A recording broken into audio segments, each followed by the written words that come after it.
નમસ્કાર, ન્યૂ પરિશ્રમ agro centre માંથી બાબુભાઈ જોટવા. આપણે આરેણા ગામની અંદર એક આપણા યુવા પ્રગતિશીલ ખેડૂત દેવસીભાઈ નારાયણભાઈ બારણની વાડી આવ્યા છીએ. છેલ્લા 4 મહિનાની વાત કરીએ ને તો મહીની અંદર સફેદ માખીનું પ્રમાણ નારિયેળીમાં અતિશય છે. લોકો વારંવાર 15-20 દિવસે ફુવારા ચાલુ છે, સ્પ્રે મારે છે. તો આપણે રિઝલ્ટ બહુ સારા આપ્યા છે અને એક વખત ક્લિયર બગીચો એકદમ રિઝલ્ટ સારું મળે. તો દેવસીભાઈ નમસ્કાર. દેવસીભાઈ મેળથી જાણ્યા કે ખરેખર પરિશ્રમ એગ્રોનું રિઝલ્ટ કેવું છે અને દવા છાંટવાથી એનું રિઝલ્ટ કેવું મળે છે. દેવસીભાઈ શું કહેવો તમે?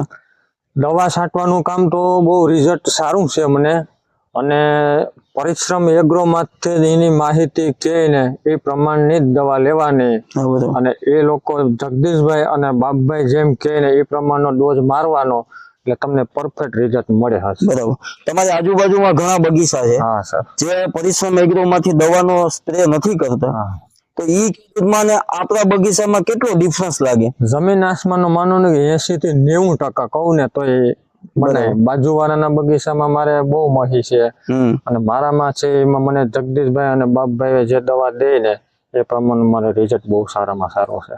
તો મિત્રો આની ઉપરથી એક વસ્તુ સાબિત થાય કે સ્પ્રે તો આપણે છાંટવાના ક્યાંયથી પણ લઈને, તો ખરેખર ક્યાંય રિઝલ્ટ હોય કે લાંબો ટાઈમ રિઝલ્ટ રહે અને વ્યવસ્થિત સ્પ્રે લાગે એનું જે રિઝલ્ટ મળે તો આપણે ઓછા ખર્ચે વધારે ઉત્પાદન લઈ શકાય.